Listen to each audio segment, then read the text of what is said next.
অসমৰ মুখ্যমন্ত্ৰী ডক্টৰ হিমন্ত বিশ্ব শৰ্মা ডাঙৰীয়াই যিটো এটা ঐতিহাসিক আৰু বলিষ্ঠ পদক্ষেপ লৈছে আজি অসমক উদ্ধাৰ কৰাৰ কাৰণে জেহাদী শক্তিৰ পৰা অসমত যিটো জেহাদ চলাই আছে লেণ্ড জেহাদ লাভ জেহাদ আৰু আমাৰ কাজিৰঙা দখল কৰা আমাৰ ফৰেষ্টৰ মাটি দখল কৰা আমাৰ পিজিআৰ ভিজিআৰ দখল কৰা tribal belt and block area দখল কৰা আমাৰ সত্ৰ মাটি দখল কৰা আমাৰ বটদ্ৰৱা থানৰ মাটি দখল কৰা এই যিটো জেহাদ চলি আছিলে যিটো লাভ জেহাদ চলি আছিলে আমাৰ অসমীয়া নাৰীৰ প্ৰতি চকু দিয়া এই লাভ জেহাদ চলোৱা আৰু যিটো এটা ধৰ্মীয় জেহাদ চলাই আছে এটা ইছলামিক ৰাষ্ট্ৰ গঠন কৰাৰ যিটো এটা বাংলাদেশী মিয়াসকলৰ যি ষড়যন্ত্ৰ এই ষড়যন্ত্ৰৰ বিৰুদ্ধে আমাৰ অসমৰ মুখ্যমন্ত্ৰীয়ে বলিষ্ঠ পদক্ষেপ আৰম্ভ কৰিছে আৰু এইকাৰণে কাজিৰঙাৰ উচ্ছেদক সমৰ্থন কৰি আমি বটদ্ৰৱা থানত যি উচ্ছেদ হৈ গ'ল তাক সমৰ্থন কৰি বৰপেটা সত্ৰক বচোৱাৰ যি উচ্ছেদ তাক সমৰ্থন কৰি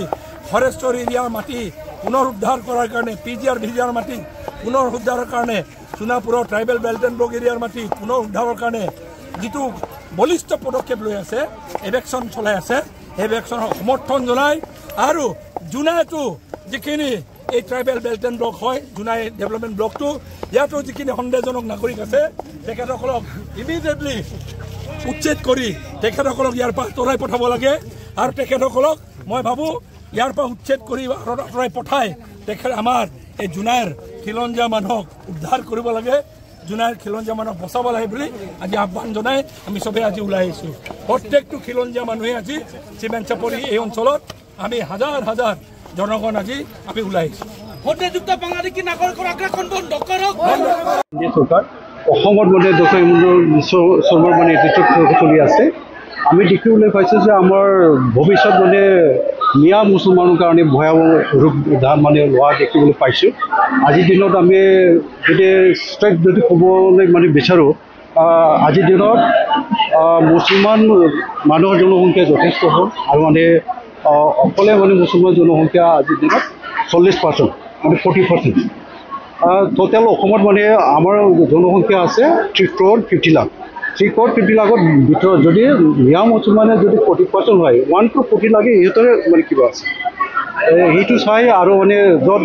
আমি জানো যে মানে ঠাহিৰ পৰা মানে যিটো বেদখল যিটো মানে কিবা হৈছে পিজিআৰ ভিজিআৰ বা আমাৰ মানে ফৰেষ্ট ৰিজাৰ্ভ এৰিয়াত মানে সোমাইছে যথেষ্ট জনসংখ্যা মানে মুছলমান মানুহ বা বাংলাদেশী মানুহে ইয়াত চিটাবি লৈছে বা বসবাস কৰিছে বা আমাৰ জীৱন যাপন কৰা বা আমাৰ ভৱিষ্যত জীয়াই থকা যিটো মানে ভাবুকি সৃষ্টি হৈছে বা আমি দেখিবলৈ পাইছোঁ যে ভৱিষ্যত যদি আমি এইটো সময়ত ডক্টৰ হিমন্ত বিশ্ব শৰ্মাই যিটো মানে পদক্ষেপ লৈছে NDA চৰকাৰ হিচাপে বা অসমত যি মানে উচ্ছেদ অভিযান চলাইছে আমি এইটো সমৰ্থন কৰোঁ বড়োকাছী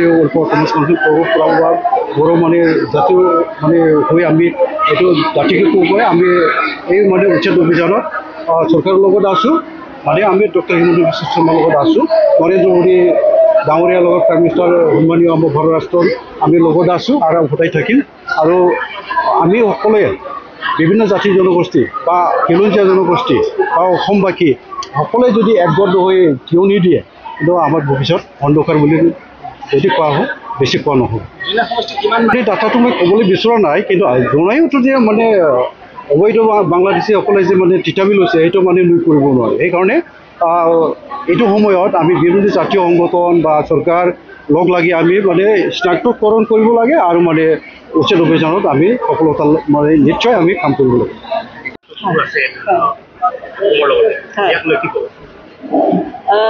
প্ৰথমতে মই মুখ্যমন্ত্ৰী ডাঙৰীয়াক ধন্যবাদ জ্ঞাপন কৰিছোঁ তেখেতে ইমান সাহসিকতাৰে আজি এই পদক্ষেপ তেখেতে লৈছে হাতত আৰু বহুত অবৈধ বাংলাদেশীক উচ্ছেদ কৰিছে তাৰ লগত সমগ্ৰ অসমৰ